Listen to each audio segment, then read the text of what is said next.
Now comes the survival value and the fitness. Black-headed gull. Black-headed. Okay, this is the first time I didn't see any gull has black-headed. The result of their previous work gave the researchers some clues. First, the black-headed gull removed not only eggshells, but also many other objects of equivalent size, even those that do not resemble eggshells in any obvious respect, almost any foreign object. Second, the tendency occurs not only at the time of hatching, but also for a number of weeks before and after hatching. Thus, it seems unlikely that the response is connected with injury or disease in newly hatched chicks. Third, as we have seen, never disposes of its broken eggshells. These observations combine to suggest that the prime function of eggshells removal in black-headed gulls is protection from predators by maintaining the camouflage of the nest. Okay, the camouflage of the nest is not subject to nest predation, but presumably it would dispose of eggshells if they were injurious to the chicks. The black-headed gull maintains the response long before and after hatching, which makes sense for anti-predator behavior, but not for behavior directly related to the health of chicks. In order to test the hypothesis that eggshell removal serves to maintain the camouflage of the nest, Timber and his team conducted a series of experiments that laid out eggs in a widely scattered pattern in an area of land outside the gull colony. Their site was chosen to resemble the gallery without provoking interference from the gull's defensive behavior. In some experiments, eggs are laid out, some of which are painted to look like gull eggs. In other, gull eggs are laid out, camouflaged with bits of vegetation, some with a broken eggshell nearby. After the eggs were laid out, a watch was kept from hide or blind, and a count was kept of the number of eggs that were discovered and taken by typical nest predators such as carrion crows or herring gulls. The results show that the hen eggs are taken much more quickly than artificially camouflaged hen eggs. Similarly, black-headed painted white were more vulnerable than unpainted black. Eggs with a broken eggshell placed nearby also were much more vulnerable predation than those not marked. And his co-workers had discovered that the carrion crows soon learned to associate broken eggshells with the presence of eggs. First, we show that the crows ignored empty eggshells put out alone, some of which are taken by crows. When empty eggshells subsequently were put out alone, the crows paid particular attention to them and searched in their vicinity. Overall, the results of the experiment strongly suggest that the presence of a broken eggshell near the nest of a black-headed makes the nest more vulnerable to predators because it makes the net easy to shot from the air. Assessment of mortality. The comparative and experiment studies of survival value are indirect ways of gaining evidence about the action of natural selection.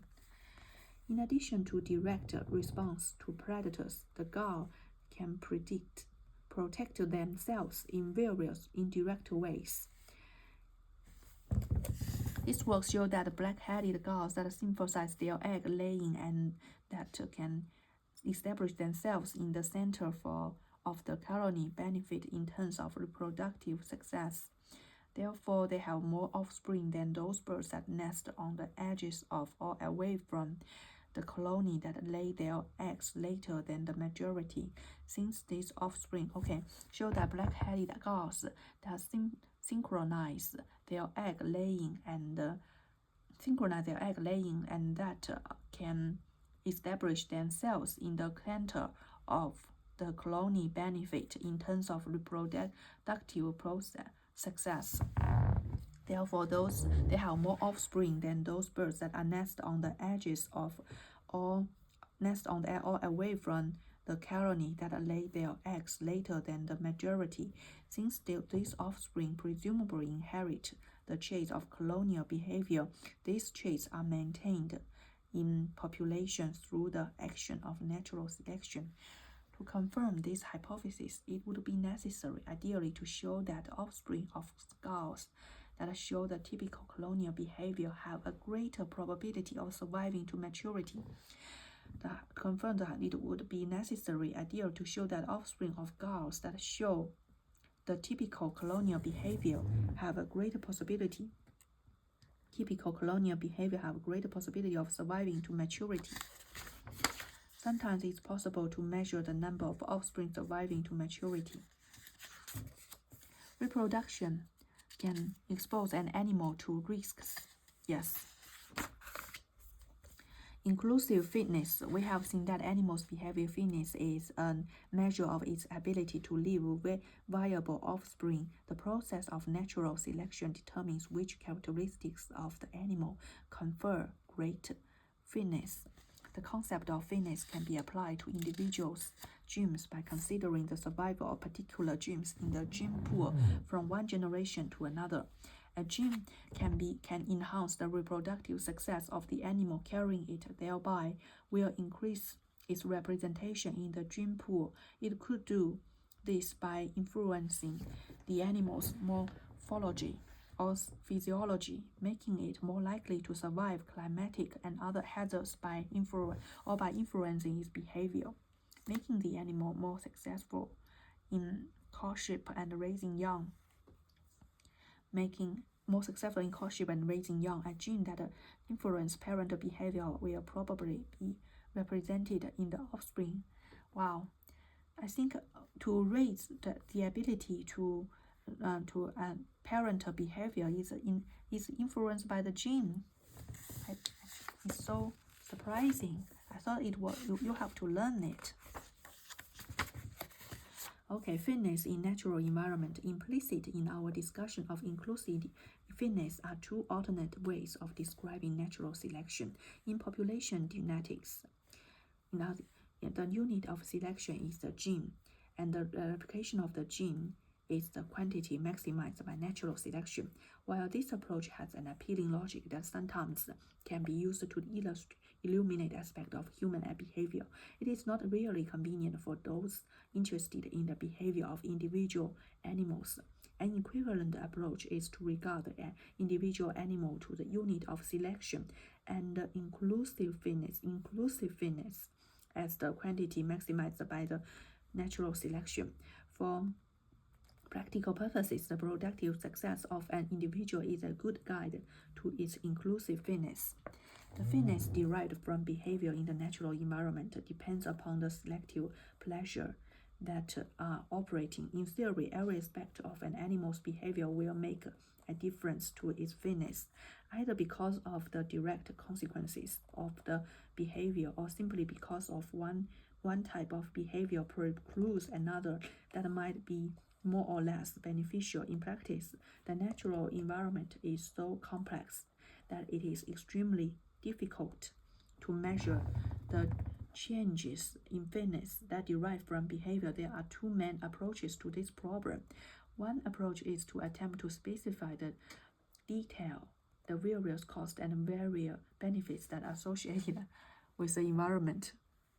I don't think that animals can calculate the cost.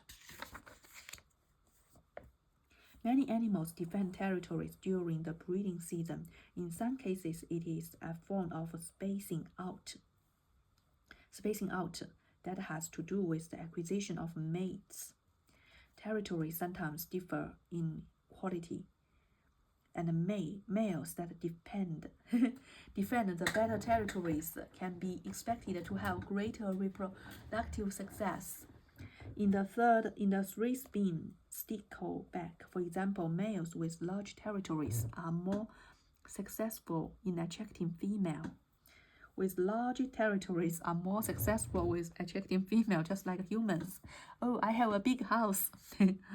Females that deposit their eggs in large territories have greater reproductive success because their fewer eggs are lost to predation by other males.